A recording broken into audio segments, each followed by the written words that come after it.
regarded. With that, we're prepared for opening statements to the state. May it please the court. Ms. Earlywine. This is a case about a lapse of judgment. Poor decisions that ultimately led to criminal action, the offense of driving under the influence of alcohol. As the judge indicated, my name is Elizabeth Earlywine. Along with John Jones, we represent the people of the state of Illinois.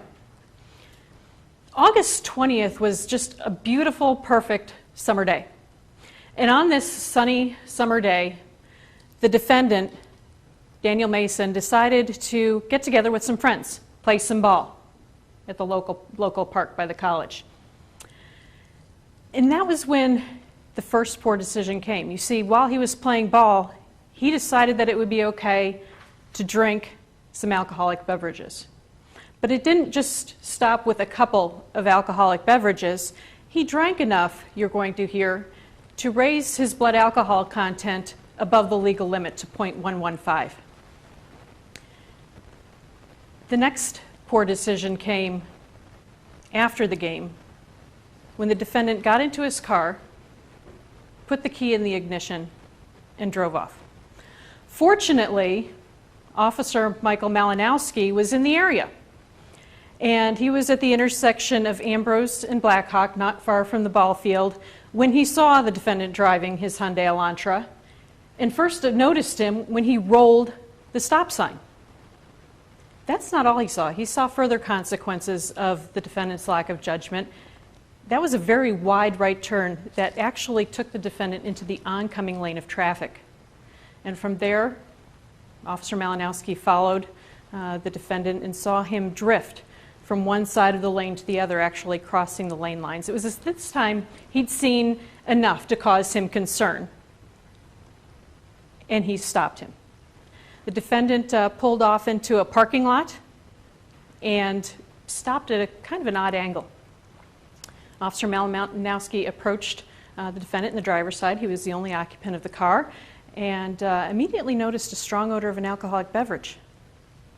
And he was further concerned when the defendant just kind of stared off into space for a few seconds. Officer Malinowski had to actually ask him, "Are you okay?" Because he didn't respond to him. Based on these observations, Officer Malinowski then decided he was going to ask the defendant to get out of the car and perform what are called standardized field sobriety tests. Make sure that, number one, is he okay to drive? Or is this individual, the defendant, actually under the influence of alcohol, based on the odors, based on the driving, based on his unresponsiveness? You're going to hear about the field sobriety tests, which I'll summarize now. He did very poorly on them. There are three of them you're going to hear about: the horizontal gaze nystagmus test, the walk and turn test, and the one-leg stand test. And he was unable to perform any of these simple tasks successfully. Based on all of this evidence, Officer Malinowski placed the defendant under arrest for driving under the influence of alcohol, took him back to the local precinct police station, and had conducted a breath test.